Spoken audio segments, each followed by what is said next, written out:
Israel has launched one of the largest attacks on Iran in history. Crosses a threshold that we've thought about, considered about, war-gamed for 15 years at the very least. It's really brought this conflict, the Iranian-Israeli conflict, into uncharted territory. The first strikes hit areas throughout Iran, including several key nuclear and military sites. Now, Iran is hitting back. But Tehran is entering this conflict in a weaker position than it held in the past. Here's what its military capabilities look like. Iran's supreme leader leads Tehran's large military operation, 2 branches of its own military, and a network of proxies that extend outside of its borders.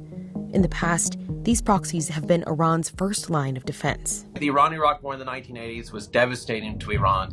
It convinced them that they never wanted war to return to Iran. So dealing with the proxies kept war away from Iran's doorstep. Israel has already kind of laid the groundwork for this attack against Iran by either destroying or severely degrading Iran's proxies in Gaza and in Lebanon. So much so that they're basically no longer potent military forces. The difference now is that Iran is all alone. And when Iran is all alone, it really only has one option to hit Israel, and that's to use its missiles and drones. Iran has sophisticated missiles that can strike at various ranges and reach well into Israel.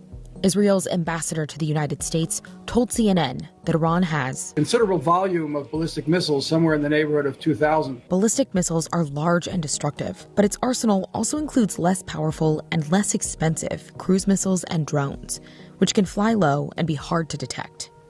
In previous strikes, Iran has used a mixture of these missiles to overwhelm Israel's defense system.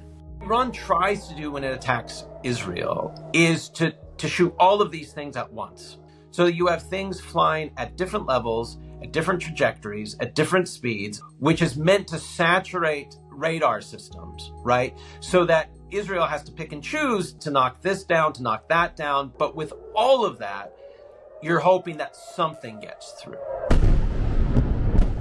Iran staged a retaliatory attack on Tel Aviv and a number of Israeli bases in October after Israel killed Hezbollah leader Hassan Nasrallah. Roughly 180 missiles were launched, and some were able to penetrate the defense system, but no deaths were reported. Most of the missiles that got through, landed sort of in parts of the military bases that were not occupied. Patches of sand or a runway or, a warehouse, but they didn't do significant damage. When Israel launched the recent strikes on Tehran, it hit some residential areas.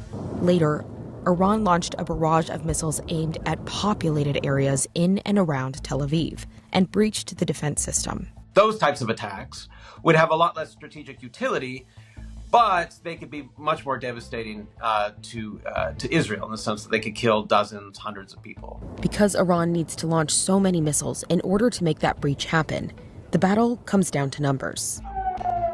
Whoa! Even though they have thousands of missiles, because they have to fire hundreds of missiles each time in order to penetrate Israel's defenses, it's not really a stockpile that would allow them to sustain a long, drawn-out conflict that was fought through the air.